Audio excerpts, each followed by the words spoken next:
L'Olympique de Marseille est-il en passe de gagner un nouveau titre de champion de France, quasiment 20 ans avant son dernier titre? Eh bien, cette question footballistique, nous n'apporterons évidemment aucune réponse dans ce blog, puisque nous allons parler de catcheurs mexicains. Et oui, c'est formidable, puisque Canal+ va diffuser dans la nouvelle trilogie au mois de mai, Catch-moi si tu peux, une série avec probablement des catcheurs, parce qu'on a reçu ça de la part de Canal, mais bon, on va pas en parler non plus en fait. Et oui, double gag, formidable. Quand on revient de vacances après 15 jours, on fait pas un gag mais deux en début de blog, c'est formidable. Non, cette semaine, et oui, c'est moi là-dessous, quel suspense, quelle surprise.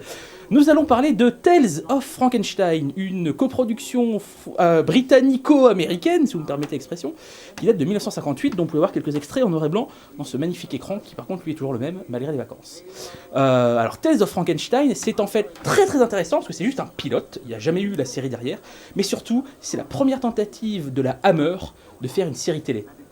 Alors la Hammer, vous savez sûrement de qui il s'agit, la célèbre société de production britannique qui a fait les Dracula avec Christopher Lee, les Frankenstein avec Peter Cushing et tous ces films fantastiques dans les années 60 et 70. Il y aurait plein de choses à dire, mais on n'a pas le temps malheureusement sur la Hammer, ici on parle de série. Alors nous, Tales of Frankenstein, c'est leur première tentative de faire une série télé.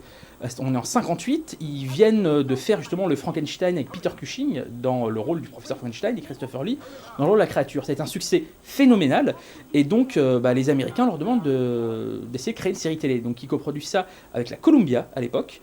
Mais ce qui est intéressant, c'est que alors que les films de la Hammer en couleur sont plus des réinterprétations vraiment modernes, sanglantes, violentes et quasiment sexuelles des grands classiques, des grands monstres, pour cette série télé, c'est un peu un espèce de retour en arrière.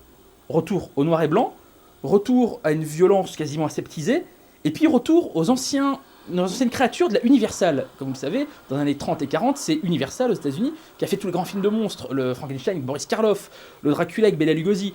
Et là, en fait, pour ce projet de Tales of Frankenstein, ils vont carrément faire appel à Kurt Siodmak.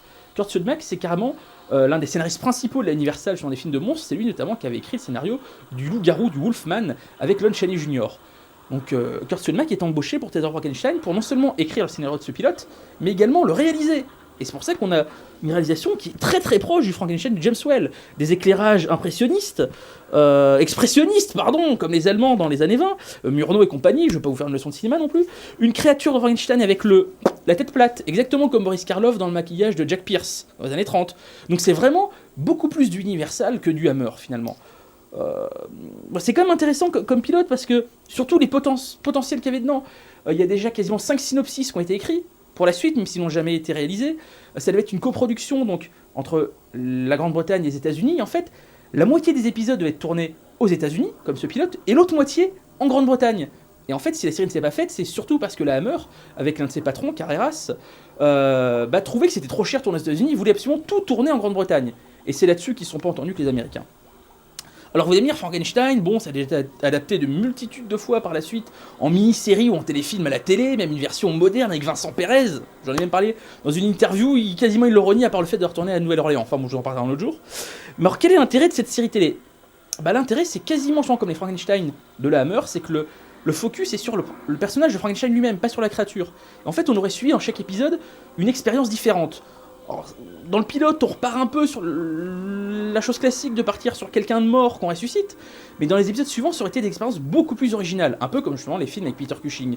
On aurait eu des histoires de zombies, des histoires de découvrir ce qu'on voit quand on est mort, pas ressusciter quelqu'un, mais savoir ce qu'on découvre, les visions qu'on a à l'approche de la mort, enfin voilà, ça aurait pu être vraiment très intéressant, malgré le fait que c'est quand même très très aseptisé. Bon, on est qu'en 58 à la télé américaine.